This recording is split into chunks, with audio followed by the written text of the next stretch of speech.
بندہ مومن اس کے ایمان کی نشانی، اسلام کی نشانی وہ نماز ہے۔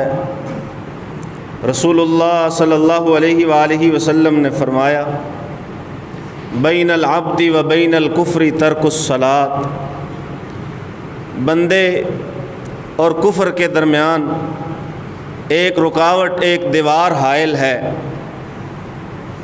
اگر وہ دیوار ہٹ جائے تو بندہ کفر میں چلا جائے۔ وہ رکاوٹ، وہ درمیان والی چیز، وہ فاصلہ، وہ رکاوٹ، دیوار، وہ نماز ہے۔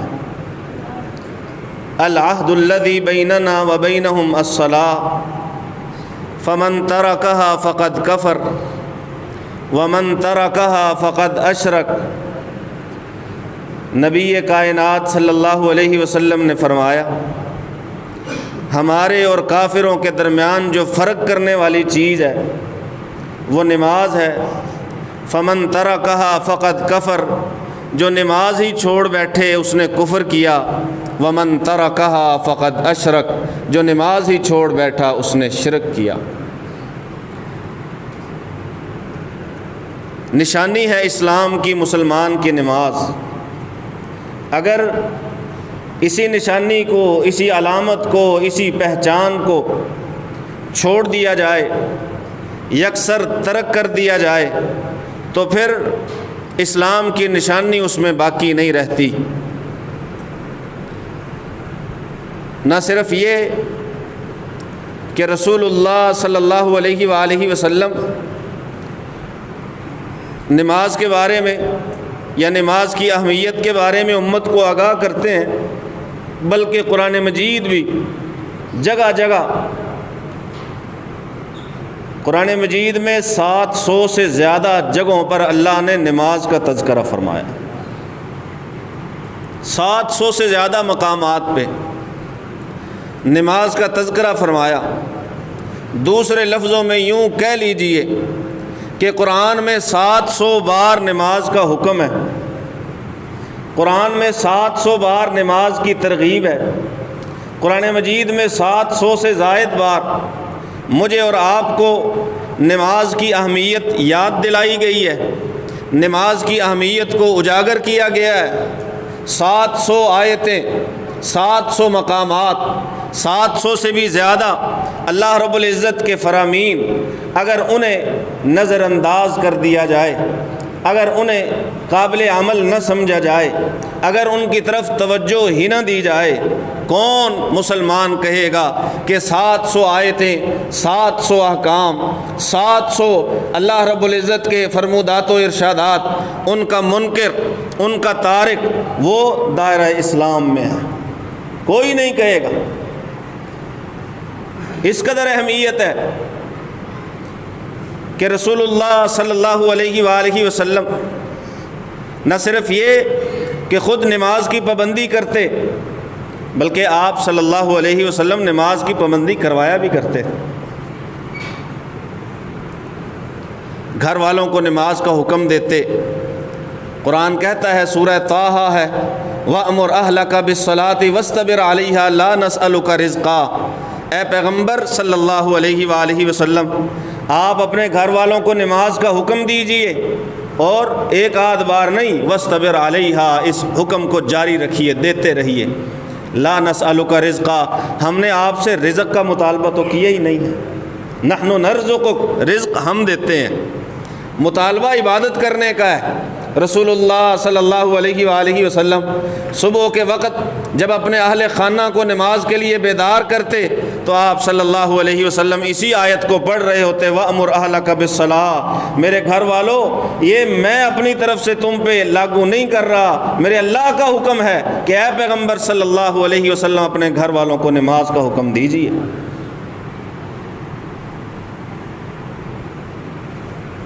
رسول اللہ صلی اللہ علیہ وسلم کی زوجہ محترمہ میمونہ رضی اللہ تعالی عنہا کے بھانجے، وہ چھوٹی عمر میں ان کے پاس رات گزارنے کے لیے اکثر آیا کرتے، رسول اللہ صلی اللہ علیہ وسلم کا شب و روز دیکھنے کے لیے، رات کی عبادت دیکھنے کے لیے بھی آتے۔ بچپنا تھا، چھوٹے تھے، رسول اللہ صلی اللہ علیہ وسلم رات کو عشاء کی نماز کے بعد گھر جب واپس آتے ہیں، دیکھتے ہیں کہ بچہ آیا ہوا ہے، پہلے پوچھتے ہیں میمونہ رضی اللہ تعالیٰ عنہ سے، اصل الغلام، کیا بچے نے نماز پڑھ لی ہے؟ گھر والوں کو بھی، گھر میں آئے مہمانوں کو بھی یہ ترغیب دیتے، اور رسول اللہ صلی اللہ علیہ وآلہ وسلم کا معمول تھا کہ آپ صلی اللہ علیہ وآلہ وسلم صحابہ کرام رضوان اللہ علیہم اجمعین میں بیٹھ کر اکثر جس چیز کا تذکرہ فرماتے وہ نماز ہوا کرتی تھی۔ اسی لیے صحابی فرماتے ہیں کہ اللہ کے پیغمبر صلی اللہ علیہ وآلہ وسلم کے سارے صحابہ کسی چیز کے ترک کرنے کو کفر نہیں سمجھا کرتے تھے۔ کوئی عمل کسی نے چھوڑ دیا کفر نہیں سمجھا کرتے تھے، سوائے نماز کے، سوائے نماز کے۔ اذان ہو جانے کے بعد ایک شخص آیا مسجد کی طرف اور پھر آگے سے گزر گیا۔ حضرت ابو ہریرہ رضی اللہ تعالیٰ عنہ مسجد میں کھڑے ہیں اور دیکھ رہے ہیں، اور سب کو مخاطب کر کے فرمایا، بات سنو، اما ھذا فقد عصا ابا القاسم صلی اللہ علیہ وآلہ وسلم، یہ جو بندہ جا رہا ہے نا، اس نے رسول اللہ صلی اللہ علیہ وسلم کی نافرمانی کی ہے کہ اذان ہو جانے کے بعد یہ مسجد کے پاس سے، مسجد کے آگے سے گزر گیا اور نماز کے لیے مسجد میں نہیں آیا۔ آپ اہمیت کا اندازہ اس بات سے لگا سکتے ہیں کہ رسول اللہ صلی اللہ علیہ وسلم کے صحابی وہ اس چیز پر بھی باقاعدہ فتویٰ دیتے ہیں کہ نماز کے بعد کوئی بندہ گزر جائے مسجد کے آگے سے، اذان کے بعد گزر جائے کوئی بندہ مسجد کے آگے سے، ہرگز اجازت نہیں دیا کرتے تھے۔ بلکہ نماز کے معاملہ میں صحابہ کرام رضوان اللہ علیہم اجمعین ان کا معمول یہ تھا۔ آپ حضرت عمر رضی اللہ تعالیٰ عنہ کا فرمان دیکھیے، آپ جناب عمر رضی اللہ تعالیٰ عنہ جب کسی کو بھیجتے نا کسی علاقے میں حکمران بنا کے یا سپہ سالار بنا کے یا گورنر بنا کر کوئی ذمہ داری دیتے تو سب سے پہلے پتہ کیا کہا کرتے تھے؟ جو سب سے اہم چیز ہے وہ نماز ہے۔ ساری ذمہ داریوں میں، حکومتی ذمہ داریاں، جہادی ذمہ داریاں یا معاشرتی اور معاشی ذمہ داریاں، ان سب میں سب سے زیادہ اہم نماز ہے۔ اور یاد رکھو، جو نماز کو ضائع کرے گا نا، میں سمجھوں گا کہ اس نے سب سے اہم چیز کو ضائع کر دیا، باقی ذمہ داریوں کی یہ پرواہ ہی نہیں کرے گا۔ سب سے زیادہ خیال نماز کے ضائع ہونے کا، سب سے اہم ذمہ داری نماز، باقی سارا کچھ بعد میں۔ علی المرتضیٰ رضی اللہ تعالی عنہ صاف طور پہ فرمایا کرتے کہ جو شخص نماز چھوڑ دیتا ہے وہ کفر اختیار کر لیتا ہے، نماز چھوڑتا ہے وہ کفر اختیار کرتا ہے۔ وہی بات کہ صحابہ کرام رضوان اللہ علیہم اجمعین نماز چھوڑنے والے پر کفر کا فتویٰ لگا دیا کرتے تھے، اور کسی بھی کام کو چھوڑنے والے پہ کفر کا فتویٰ نہیں لگایا کرتے۔ اہم اس قدر ہے کہ رسول اللہ صلی اللہ علیہ وآلہ وسلم نے فرمایا، لوگوں بات سنو، قیامت کے دن سب سے پہلے بندے سے جس چیز کا سوال کیا جائے گا وہ نماز ہے۔ قیامت کے دن سب سے پہلے جس چیز کا سوال ہوگا وہ نماز ہے۔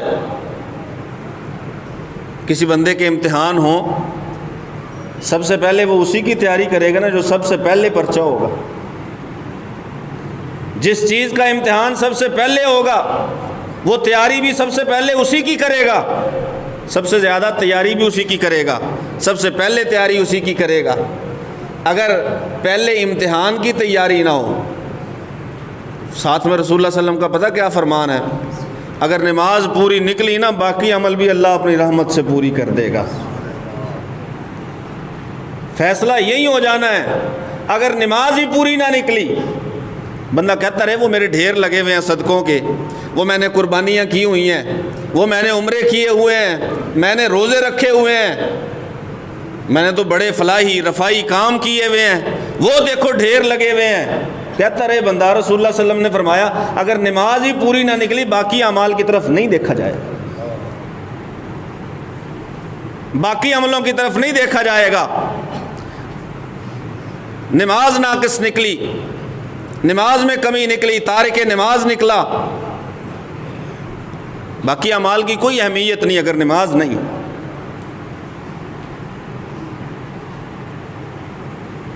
اللہ کے پیغمبر صلی اللہ علیہ وسلم سے پوچھا گیا ہمیں بتائیے کہ سب سے بہترین عمل کون سا ہے؟ نبی صلی اللہ علیہ وسلم نے نماز کو اس کے وقت پہ ادا کرنا سب سے بہترین عمل۔ ایک حدیث میں ہے نماز کو اس کے وقت پہ ادا کرنا، ایک حدیث میں ہے رسول اللہ صلی اللہ علیہ وسلم کا فرمان ہے نماز کو اس کے پہلے وقت میں ادا کرنا۔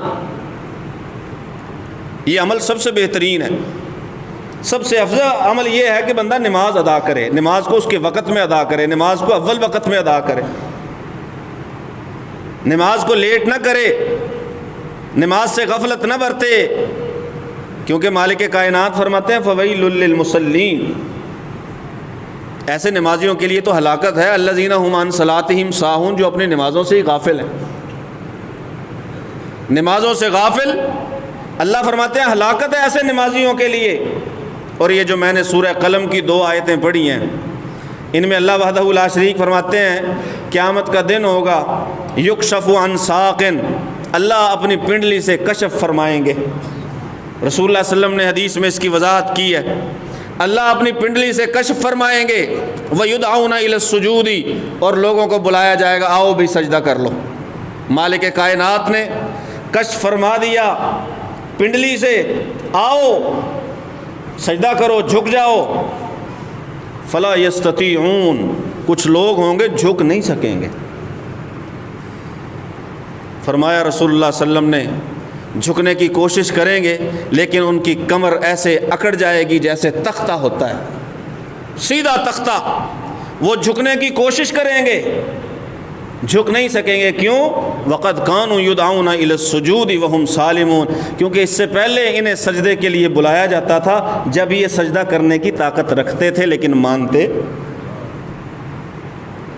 تب طاقت تھی سجدہ کرنے کی، سجدہ کرتے نہیں تھے، آج کرنا چاہتے ہیں سجدہ کرنے کی طاقت، سجدہ کرنے کی طاقت نہیں ہے۔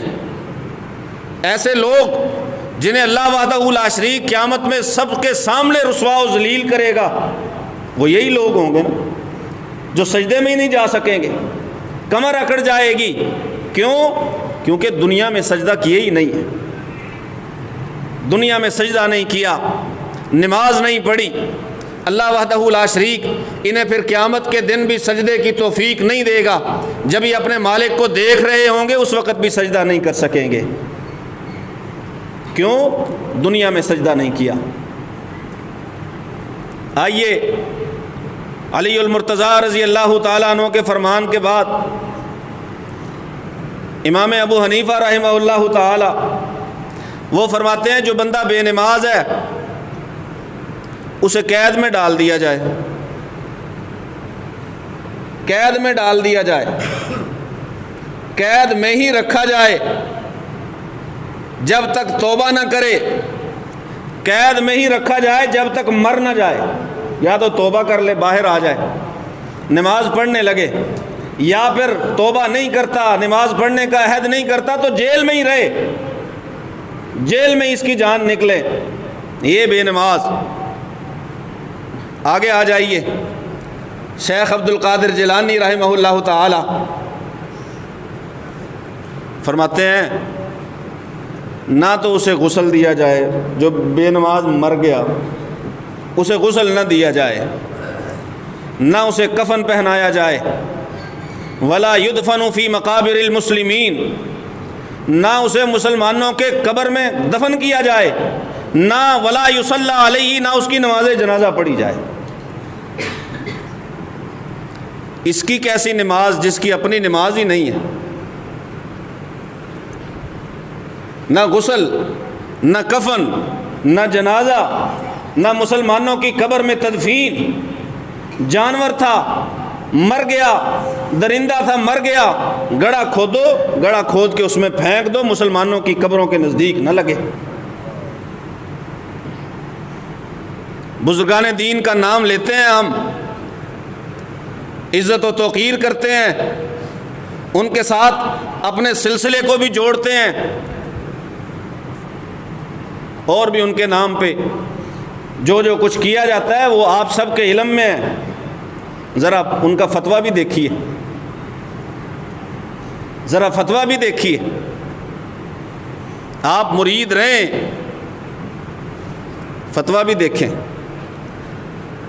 آپ ان سے اپنا نسب یا نسبت قائم رکھیں، لیکن ان کا فتویٰ بھی دیکھیں۔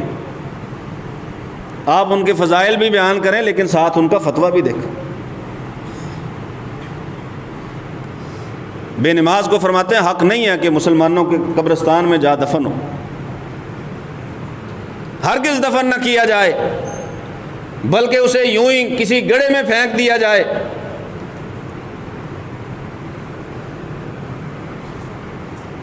بے نماز بندے کا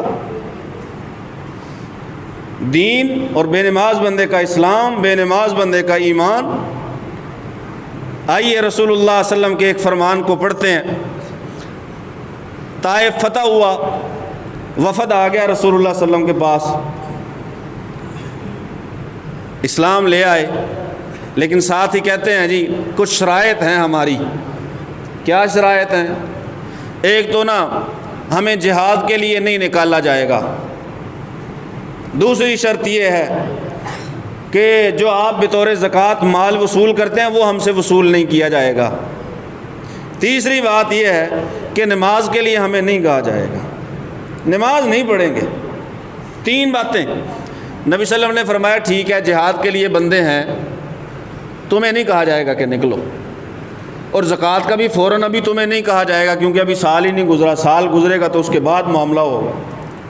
لیکن جو تیسری بات ہے نا کہ ہم نماز نہیں پڑھیں گے، لا خیر فی دین لا صلاۃ فیہ، وہ کون سا دین اچھا ہے جس میں نماز نہ ہو؟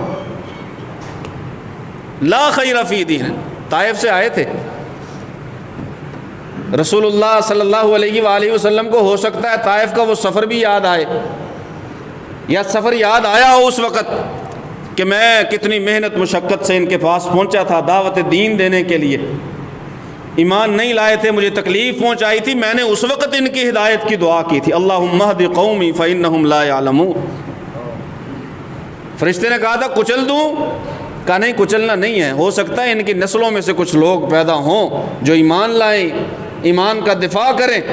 کتنی خوشی ہوئی ہوگی رسول اللہ صلی اللہ علیہ وسلم کو کہ یہ طائف سے آئے ہیں، چلو کچھ چھوٹ مانگ رہے ہیں تو دے دیں، نہیں، زکوٰۃ سال کے بعد، جہاد کے لیے نہیں کہا جائے گا، بندے ہیں ہمارے پاس، نماز لا خیر فی دین، پھر اسلام لانے کا فائدہ ہی نہیں ہے، نماز نہیں پڑھنی، نماز نہیں پڑھنی، اسلام لانے کا فائدہ نہیں، دین کا فائدہ نہیں ہے۔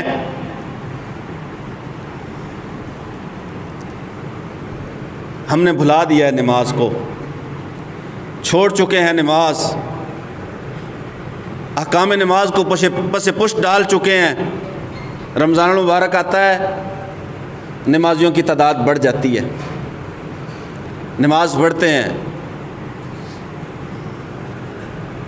کیوں کہ رمضان المبارک ہے اس لیے نماز پڑھتے ہیں۔ نماز جیسے رمضان میں فرض ہے نا، اس کی فرضیت باقی دنوں میں بھی نہیں بدلتی، عام دنوں میں بھی اس کی فرضیت اتنی ہی ہے جتنی رمضان المبارک میں ہے۔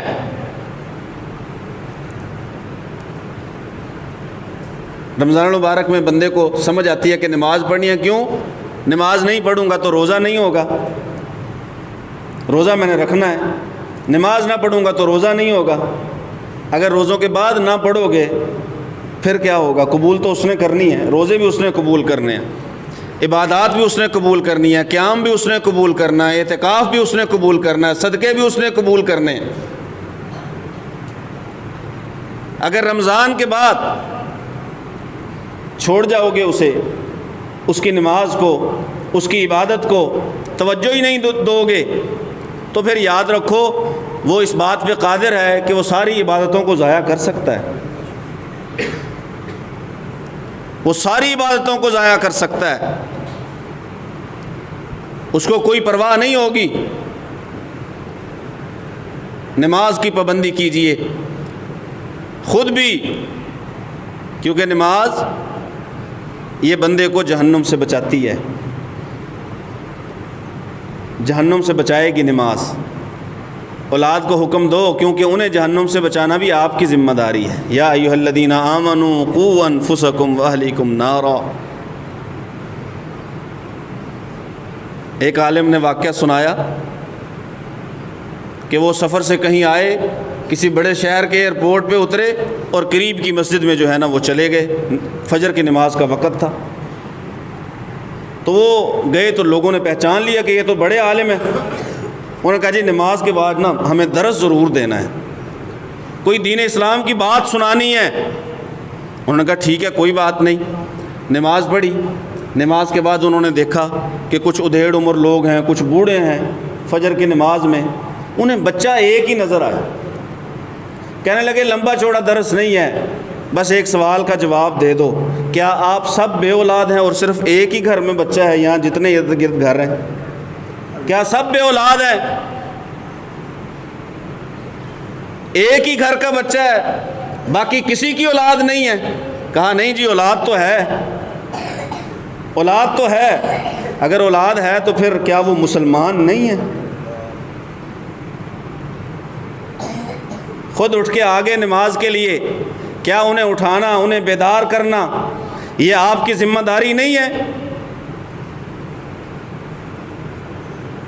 نمازوں میں نوجوانوں کا نہ ہونا، بچوں کا نہ ہونا، فجر کی نماز میں بچوں کا حاضر نہ ہونا، کون اٹھائے گا انہیں؟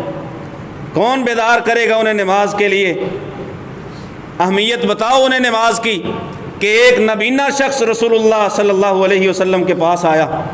بات آپ نے سنی ہوئی ہے، لیکن جو اس سے اگلی بات سناؤں گا نا وہ زیادہ اہم ہے۔ اللہ کے پیغمبر صلی اللہ علیہ وسلم، انی رجل ضریر البصر، نابینا آدمی ہوں، ولیس لی قائد یقودنی الی المسجد، اب مجھے کوئی مسجد میں لانے والا نہیں ہے جو مجھے مسجد میں لے کے آئے۔ چلو دن کو تو بندہ گھر سے باہر نکلتا ہے، کوئی نہ کوئی مل جاتا ہے، رات کی نمازوں کی اجازت دیجیے کہ میں عشاء اور فجر جو ہے نا وہ گھر میں ادا کر لوں۔ یہ نہیں کہا مجھے نماز چھوڑنے کی اجازت دے دو، کہا اجازت دے دو کہ گھر میں نماز ادا کر لوں۔ رسول اللہ صلی اللہ علیہ وسلم نے ایک بار تو کہہ دیا ٹھیک ہے، جانے لگے تو پھر فرمایا بات سنو، اتسمع النداء، اذان کی آواز آتی ہے؟ کہا ہاں جی اذان کی آواز آتی ہے۔ اس سے پہلے ایک اور حدیث سنیے، رسول اللہ صلی اللہ علیہ وسلم نے فرمایا لا صلاۃ لجار المسجد الا فی المسجد، مسجد کے پڑوسی کی نماز مسجد کے علاوہ کہیں نہیں ہوتی۔ پڑوس، اور شاید اس شرعی مسئلے کا آپ کو بھی پتہ ہو کہ پڑوس جو ہے نا وہ 40 گھروں تک ہوتا ہے، کسی گھر کا پڑوس یا مسجد کا پڑوس، یا کم از کم وہاں تک تو ہے نا جہاں تک بغیر سپیکر کے اگر اذان دی جائے تو ان گھروں میں اذان کی آواز جائے، ان کی نماز لا صلاۃ لجار المسجد الا، مسجد کے علاوہ نہیں کہیں پہ ہوتی۔ بلا لیا، آواز آتی ہے اذان کی؟ کہا ہاں جی آواز آتی ہے۔ فرمایا فاجب، پھر آنا پڑے گا، مسجد میں آنا پڑے گا، کوئی طریقہ کر لے، چاہے گھر سے مسجد تک رسی باندھ لے۔ اچھا جو اگلی بات میں کرنے لگا ہوں نا وہ بات یہ ہے، پھر رسول اللہ صلی اللہ علیہ وسلم کے اس فرمان پر عمل کیسے کیا ہے عبداللہ بن ام مکتوم رضی اللہ تعالیٰ عنہ، نبینا سے اب بھی ہیں، نبینا ان کے بارے میں قرآن مجید میں آیتیں بھی اللہ نے اتاری ہیں، شان ہے ان کی ایک۔ رسول اللہ صلی اللہ علیہ وسلم کی اس بات پہ عمل کیسے کیا؟ پھر جب تک زندہ رہے ہیں فجر کی اذان عبداللہ بن ام مکتوم پڑھا کرتے تھے، فجر کی اذان یہ پڑھا کرتے تھے۔ فجر کی اذان میں بھلا بندہ کیا کہتا ہے باقی اذانوں سے ہٹ کے؟ الصلاۃ خیر من النوم، نماز نیند سے بہتر ہے۔ کہہ کون رہا ہے؟ جو نبینا ہے، اگر وہ مسجد میں آ گیا ہے تو تمہارے لیے بھی کوئی مشکل، اگر وہ آ گیا تمہارے لیے بھی کوئی مشکل نہیں ہے۔ الصلاۃ خیر من النوم، حضرت بلال رضی اللہ تعالیٰ عنہ سحری کی اذان دیا کرتے، عبداللہ بن ام مکتوم رضی اللہ تعالیٰ عنہ فجر کی اذان دیا کرتے۔ رسول اللہ صلی اللہ علیہ وسلم نے فرمایا جب عبداللہ بن ام مکتوم جب تک اذان نہ دیں اس وقت تک سحری کھاتے رہو۔ بلال تو رات کو اذان دیتا ہے سحری کے وقت، وہ اذان تمہیں کھانے پینے سے نہ روکے۔ اس کے بعد جب فجر کی اذان ہے جو عبداللہ بن ام مکتوم رضی اللہ تعالیٰ عنہ دیتے ہیں، اور حدیث میں آتا ہے صحابہ فرماتے ہیں عبداللہ بن ام مکتوم رضی اللہ تعالیٰ عنہ نبینا سے ابھی تھے، جب تک انہیں کوئی کہتا نہیں نا کہ صبح ہوگی اذان دے دو اس وقت تک تو اذان نہیں دیتے تھے، وقت تک پتہ نہیں چلتا تھا، جب تک زندہ رہے ہیں۔ ان کی شان یہ ہے مؤذن بنے رہے ہیں فجر کے، اور جب رسول اللہ صلی اللہ علیہ وسلم جنگ کے لیے مدینہ سے باہر جاتے تو یہ مدینہ میں امام بھی ہوا کرتے تھے۔ حکم پر عمل تو پھر ایسے کیا جاتا ہے، حکم پر عمل انہوں نے ایسے کیا ہے۔ پھر آپ یہ بھی بات سنیے، یہ بات تو سب کو معلوم ہے کہ ہر بندہ جب اسے پتہ چل جائے نا میرا آخری وقت ہے اور میں نے چند باتیں، چند قیمتی چیزیں، چند قیمتی نصیحتیں، کچھ وصیتیں میں نے کرنی ہیں کہ جو میرے بعد والوں کے لیے، میرے گھر والوں کے لیے وہ اہم ہو، ان میں ان کی بچت ہو، ان میں ان کا فائدہ ہو، جب اسے پتہ چل جائے نا میں جانے والا ہوں، وہ پھر نا قیمتی نصیحتیں جو زندگی کا نچوڑ ہوتا ہے وہ پھر کرتا ہے، وہ باتیں اولاد سے کرتا ہے راز و نیاز کی۔ رسول اللہ صلی اللہ علیہ وسلم کا جب آخری وقت ہے نا، ایک تو تکلیف بڑی ہے، میں نے پچھلے جمعے عرض کیا تھا کہ رسول اللہ صلی اللہ علیہ وسلم بے ہوش ہو رہے تھے بیماری کی وجہ سے، بخار کی وجہ سے بے ہوشی طاری ہو رہی تھی۔ عائشہ رضی اللہ تعالیٰ عنہ فرماتی ہیں ہم نے رسول اللہ صلی اللہ علیہ وسلم کے چہرے پہ، پیشانی پہ کپڑا رکھا، تپش کو کپڑے کے اوپر سے محسوس کیا جا سکتا۔ اللہ کے پیغمبر اتنا بخار، اتنا شدید بخار؟ کہاں ہاں، ہم نبیوں کو عام بندے کے مقابلے میں دوہرا بخار ہوتا ہے، ڈبل۔ عام بندے کا بخار ہمیں دوہرا ہوتا ہے، تکلیف کی شدت ہے۔ بار بار پوچھ نماز کے ہی رہے ہیں، اور رسول اللہ صلی اللہ علیہ وسلم کے آخری الفاظ یا آخری چند ایک جملوں میں سے جملہ جہاں یہ کہہ رہے تھے نا اللہم بالرفیق الاعلی، اللہ وہ اونچی جو رفاقت ہے وہ عطا کر دے، جہاں رسول اللہ صلی اللہ علیہ وسلم یہ فرما رہے تھے نا ان للموت سکرات، موت کی تکلیف بہت ہوتی ہے، وہیں رسول اللہ صلی اللہ علیہ وسلم فرما رہے تھے الصلاۃ وما ملکت ایمانکم، سننے والو سنو نماز کا خیال رکھنا۔ آخری نصیحت، آخری وصیت، الصلاۃ وما ملکت ایمانکم، لوگوں نماز کا خیال رکھنا اور اپنے ماتحتوں کا خیال رکھنا، جن کی روزی روٹی کا اللہ نے تمہیں مالک بنا دیا ہے، وہ جو تمہارے ماتحت ہیں، جو تمہارے غلام ہیں، جو تمہارے نوکر ہیں، ان کا خیال رکھنا۔ یہ رسول اللہ صلی اللہ علیہ وسلم کی آخری نصیحتوں، وصیتوں میں سے ایک وصیت ہے الصلاۃ۔ جاتے ہوئے بھی کہہ گئے ہیں، دنیا کو الوداع کہتے ہوئے، جمعۃ الوداع پڑھنے کے لیے آنے والوں سنو، جب دنیا کو الوداع کہہ رہے تھے تو فرما رہے تھے الصلاۃ، و نماز کا خیال رکھنا۔ اسی چیز کا خوف ہوگا نا کہ لوگ کہیں نماز نہ چھوڑ بیٹھیں، لوگ کہیں نماز سے غافل نہ ہو جائیں۔ یہ رسول اللہ صلی اللہ علیہ وسلم کی جاتے ہوئے وصیت تھی۔ اللہ کے رسول کے احکامات کو پس پشت نہ ڈالو، اللہ کے رسول کی وصیت کو ہلکا نہ لو، قرآن مجید کے احکامات کو نظر انداز نہ کرو، اللہ رب العزت کے اس قدر نافرمان نہ بنو کہ سجدوں سے ہی رہ جاؤ۔ اللہ نے جب نبیوں کا تذکرہ کیا، تذکرہ کرتے ہوئے اللہ نے فرمایا یہ تو ایسے لوگ تھے، اللہ کی آیتیں پڑھی جاتی خروا سجدا و بکیا، سجدے میں گر جایا کرتے تھے۔ فخلف من بعدہم خلف، لیکن ان کے بعد کچھ ایسے لوگ آئے، ان کے جانشین کچھ ایسے بنے، کچھ ان کی اولادوں میں سے، کچھ دوسروں اہل علاقہ میں سے کچھ جانشین بنے، اضاعوا الصلاۃ، کیا کیا؟ نماز چھوڑ دی۔ کس وجہ سے چھوڑی؟ واتبعوا الشہوات، دل نہیں کرتا نماز پڑھنا۔ اضاعوا الصلاۃ واتبعوا الشہوات، نماز ضائع کی، خواہشات کی پیروی کی، جو دل نے چاہا وہ کیا، نماز نہ پڑھی۔